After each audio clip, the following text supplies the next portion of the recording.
Hello, my love muffins. This is Reverend Sue from All Paths to God, recording live from my living room.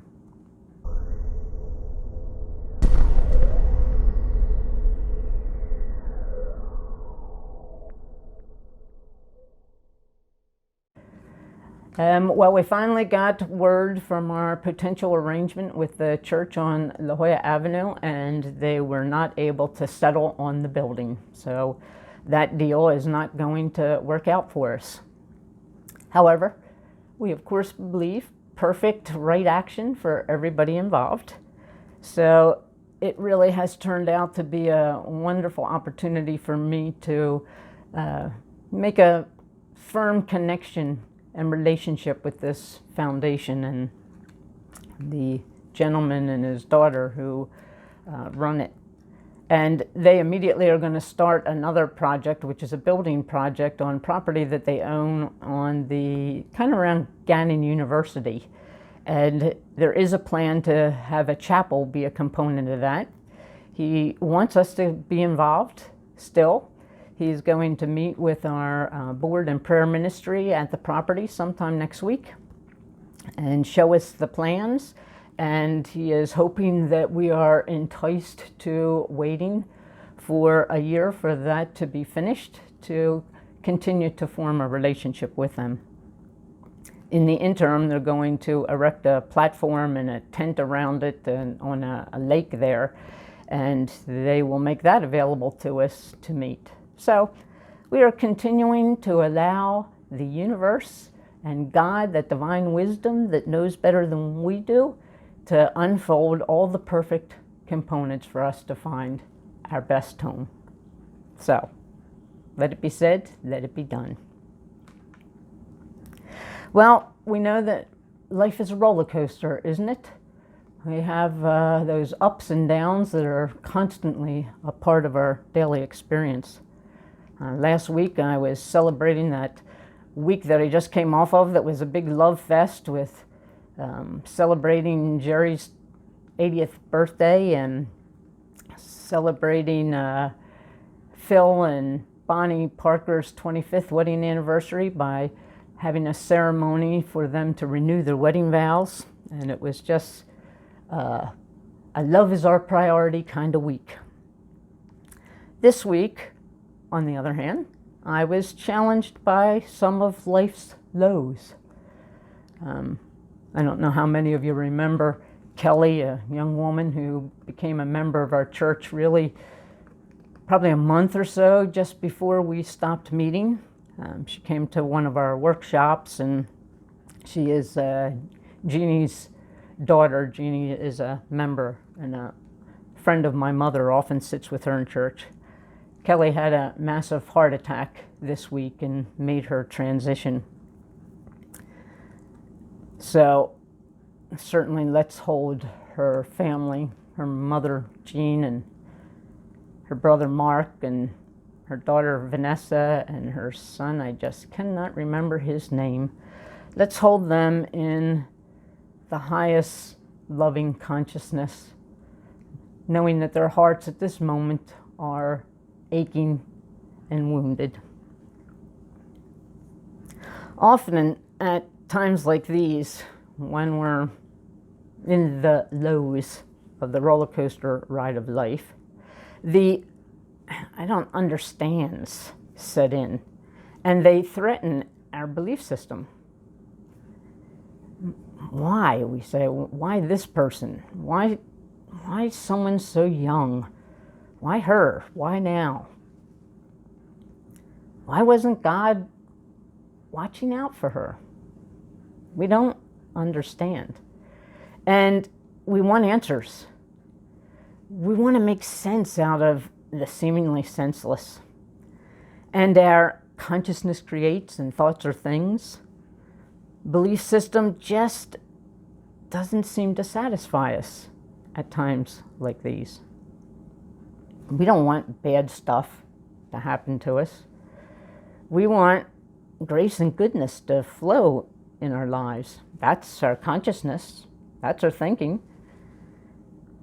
So why aren't we creating that? Why aren't we attracting that? And we just don't understand sometimes, despite our best efforts to learn this belief system and understand principle and practice. I remember sharing a story some time ago that a pastor in California told, though I don't remember where I had originally read it. It's a true story that happened in the pastor's own family. It was a couple weeks before Christmas, and his wife and his wife's sister and his daughter had been out shopping. It was cold and raining when they hopped on the freeway and began their drive home. His wife and her sister were sitting in the front and chatting and talking, and his 5-year-old daughter was in the back. And suddenly the two adults heard the back door flying open and wind whistling, and then a sickening thud. And when they turned around, they saw that the child had fallen out of the vehicle and was tumbling along the freeway. The mother slammed on her brakes and jumped out of the car and ran back as fast as she could to the daughter, who was lying motionless on the pavement. And a truck driver who had gotten there before mother was tending to her, and he immediately said, "She's alive." Despite the poor driving conditions, not one vehicle had struck the child.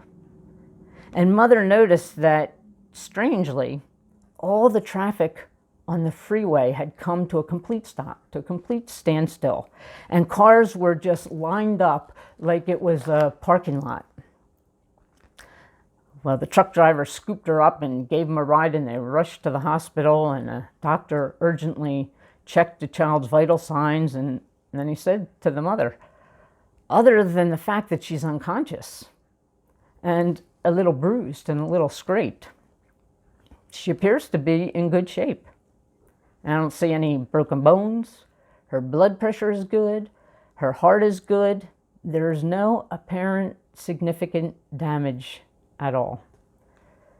Obviously, the mother, in tears, was just overwhelmed with a sense of gratitude. And suddenly, the child's eyes just popped open, and she looked at her mother and she said, "Mommy, you know I wasn't afraid."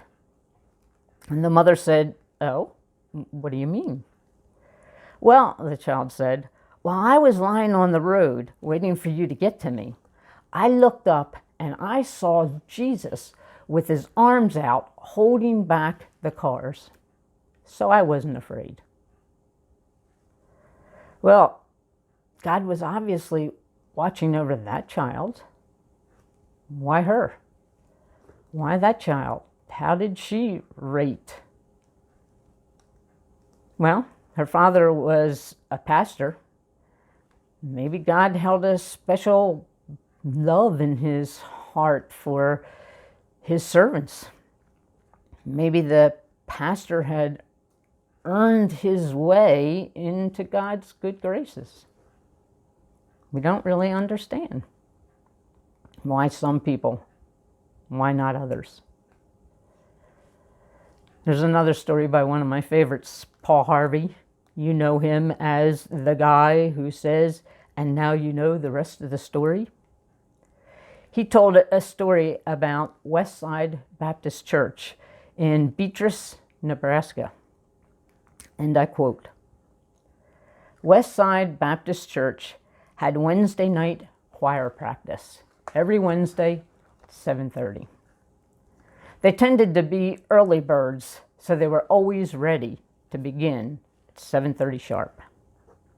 But one night, March 1st, 1950, one by one, they all had excuses for being late. Marilyn, the church's pianist, took a nap after dinner and overslept. So she and her mother were late. One girl, a high school sophomore, was having trouble with her homework. That delayed her, so she was late. One couple couldn't get their car started. They and those that they were supposed to pick up were late. All 18 choir members, including the pastor and his wife, were late. And they all had good excuses. At 7:30, the time the choir rehearsal was to begin, not one soul was in the choir loft. This had never happened before. But that night, the only night in the history of the church, the choir wasn't starting to practice at 7:30. And on that night, there was a gas leak in the basement of the West Side Baptist Church. At precisely 7:30, the time that the choir would have been singing, the gas leak was ignited by the furnace and the whole building blew up. Well, God was watching over those people. Why them? I'm beginning to see a little bit of a pattern. Church people, again, God's servants. Seems that they earn some sort of special grace, maybe? Some special guiding and guarding and protecting? We don't really understand. Why some people? Why not others?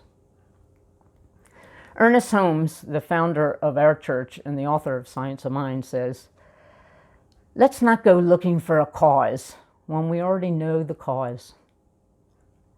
It only weakens our faith by making circumstances seem as if they're out of our hands.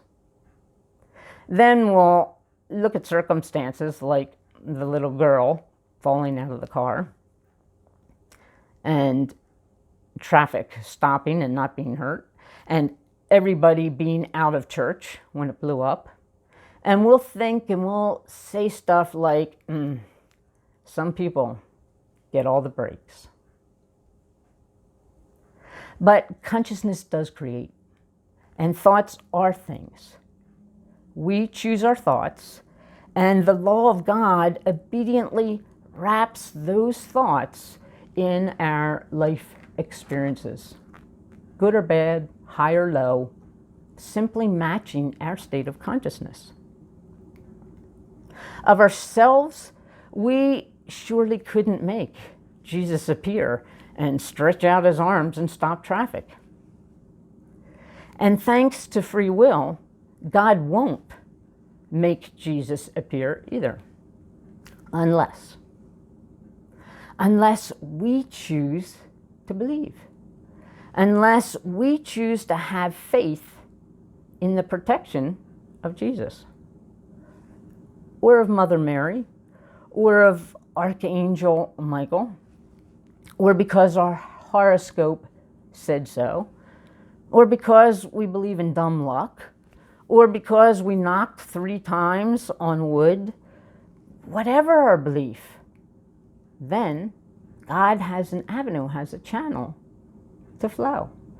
That's why Ernest Holmes discovered that prayers were answered across all religions, because it wasn't Jesus, it wasn't Buddha, it wasn't Allah, it wasn't a particular God. It was the depth of the faith and the belief system of the individual in a power for good and for grace. Consciousness creates. We choose the thoughts and beliefs. The love of God gives, and the law of God forms or creates the experience in this worldly place, regardless of whether or not we understand. So this week, as I was struggling myself with some ideas of life circumstances that I just didn't get, and I found myself doing the whys, what came to me was, when you don't understand, then overstand. Know the truth, and the truth will set us free. God's good grace is constant. We can stand on that. God never stops being God, and God never stops being good, and God never stops loving and giving grace. So when Jesus showed up with outstretched arms and stopped traffic, someone had to first have faith that Jesus would. And when no one was in the church the night that it blew up, lots of someones had to have faith first that they were guided, guarded, and protected. These folks must have had persistent thoughts of faith in God, in grace, in good, in order to have such positive outcomes manifest, especially in such challenging circumstances, potentially lows of the low. It's the only way they could have manifested in their lives. There's nothing else out of which conditions and circumstances and experiences can come. Thought precedes form. There's always and ever and only one cause. Thoughts are things. So these folks had to have made so many deposits of faith in the reservoir of thought that the law of creation had plenty to draw from when challenging circumstances were about. And that's exactly what we're doing. When we're faced with challenging circumstances, and when we're not faced with challenging circumstances, we are feeding this faith account. Rather than feeding the why this and why that and I don't understand, we're feeding the faith account by standing instead on truth, on knowing that there is a power for good greater than we are. And we're building our own faith reservoir. So grace and good can work in our favor one day when the chips are down. So are we to blame for the negative circumstances that happen in our lives? Blame is not a word that this divine creator would use. We're empowered, we're enabled, we're responsible for things as they unfold. And as we awaken, as we learn the truth of who we are, and as we begin the slow and gradual journey of shifting thoughts of our own fragile existence separate from any power for good, where we have to make our own good in the world, and we turn instead to faith in a higher power that can do anything is possible through God, then we begin to build this reservoir. When life doesn't make sense, when we don't understand, overstand. When someone's passed away and our heart's broken and we just don't understand, overstand. Know that there is a divine connection with that person now in this world and in the world yet, the life yet, the realm yet unfolding in their experience. When we don't understand how our country is so divided and what will bring it back together, overstand. Stand on knowing there's a power wiser than we are, that knows all the peoples and all the players, and that grace flows at all times everywhere. And that by that power, always, there will be movement toward love, toward peace, toward unity. When we look about us and the whole entire world is being infected by a deadly virus, and our future is unpredictable and we don't understand, We don't understand how this came about. We don't understand how we created and attracted it. We don't understand how or when it's going to go away and what our lives are going to look like when that happens. When we don't understand, overstand. Know that there too is God. And God is not ill, and God is not fragile, and God is not sick. God is perfect, whole, and complete. And that essence and that substance is in every single person. There is no less of God in the healthiest person and in a person who is lying on their deathbed ready to take their last breath. Everywhere present is the allness, the wholeness, the completeness, the perfection of God. When we don't understand, overstand. Plant and replant and seed and reseed that idea that no matter what circumstances look like on our roller coaster of life, there is always the constancy of God and grace and good.